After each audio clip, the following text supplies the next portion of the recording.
Le vice-président de la Société financière internationale a visité la Bourse régionale des valeurs mobilières BRVM.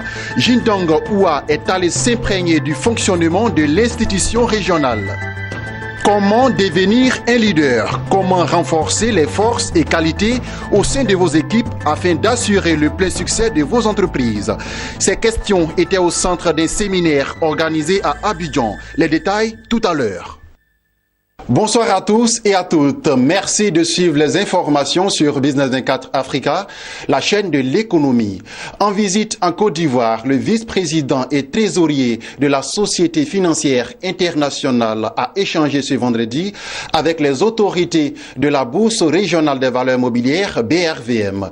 Jindong Hua est allé s'imprégner du fonctionnement de la BRVM. Jérémy Aoré et Lignon Gilbert.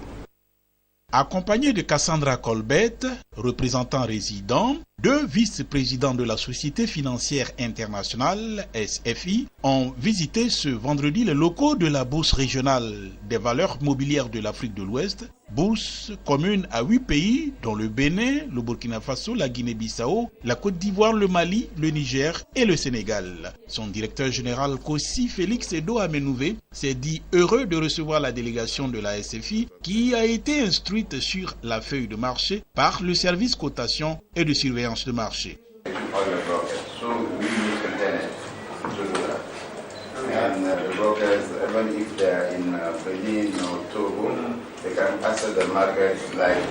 À 15h, les hôtes de marque de la BRVM ont eu l'honneur de sonner la cloche, marquant ainsi la clôture du marché de ce vendredi, et cela en prélude à la visite des locaux, dont la salle des marchés. Puis, le vice-président et trésorier de la SFI, Jindong Hua, a dévoilé le sens de leur visite à la BRVM. Les PME sont effectivement un secteur, un segment d'activité très important, notamment pour la SFI. Les PME sont en fait le moteur de la croissance dans la plupart des pays. Et en ce qui concerne la SFI, donc il est important de soutenir la BRVM en ce sens. Et on aimerait en fait aider la BRVM à se prémunir en fait de devenir innovant. Et il y a plusieurs exemples en fait d'innovation que la SFI a promu, notamment les green bonds ou les bonds verts en fait, les obligations vertes et d'autres types de transactions innovantes. Et on aimerait en fait, de la même façon qu'on a aidé dans l'émission d'une obligation en CFA en 2007, nous aimerions pouvoir continuer à aider. Et puis la SFI voudrait mettre également des bons sur le marché. La SFI, qui fait partie du groupe de la Banque mondiale, favorise la croissance économique durable des pays en développement en finançant les investissements du secteur privé tout en mobilisant des capitaux des marchés financiers internationaux et en fournissant des services, conseils aux sociétés et gouvernements. Il a son siège à Washington. Qu'est-ce que le leadership? Comment devenir un bon leader? Ou encore, comment renforcer les forces et qualités au sein de vos équipes afin d'assurer le plein succès de vos entreprises? Afin d'apporter des éléments de réponse à ces interrogations, le cabinet Kaizen a organisé un séminaire autour du thème communication et leadership. L'enthousiasme, l'intégrité, le courage, l'humilité, la connexion aux autres et la prise de risques sont les compétences et qualités sur lesquelles s'appuie une personne pour devenir leader. C'est en tout cas l'idée de Linda Finkwasi, conférencière du jour et initiatrice de ce séminaire sur la communication et le leadership. Pour elle, c'est clair, le leadership est la capacité d'une personne à influencer et à fédérer un groupe pour atteindre un but commun dans une relation de confiance mutuelle et pour une durée illimitée. Donc pour devenir un bon leader, il faut déjà croire en soi, croire aux autres, être humble et surtout croire que les autres ont la capacité d'y arriver en leur inculquant certaines facultés, en leur permettant de rêver, en leur permettant de s'exprimer et en leur donnant un certain positionnement pour qu'ils puissent savoir qu'ils ont de la valeur. Une fois qu'on sent et qu'on sait qu'on a de la valeur, on arrive à mieux s'intégrer, on arrive à mieux développer les personnes autour de nous. À ce moment-là, la personne qui arrive à vous permettre de vous retrouver dans ce concept-là et dans cet environnement devient le leader. Parce qu'il n'a pas pensé seulement qu'à lui, mais il a pensé à tout ce qui était autour de lui, l'environnement, les personnes et toutes les autres personnes qu'il allait pouvoir influencer, mais tout en voulant impacter et influencer positivement. Nous avons besoin de rôle modèle. On a un collaborateur, on n'a pas de subordonné.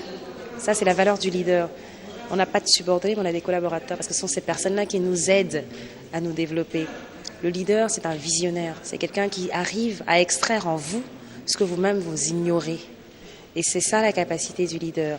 Être un bon leader passe également par une bonne communication, précise Jeanne Sissoko-Zézé, autre conférencière du séminaire. Dans une ambiance bon enfant, à travers des jeux qui ont favorisé la créativité et surtout l'esprit d'équipe, Jeanne Sissoko-Zézé a partagé sa vision d'un leadership qui agit en interaction avec son environnement.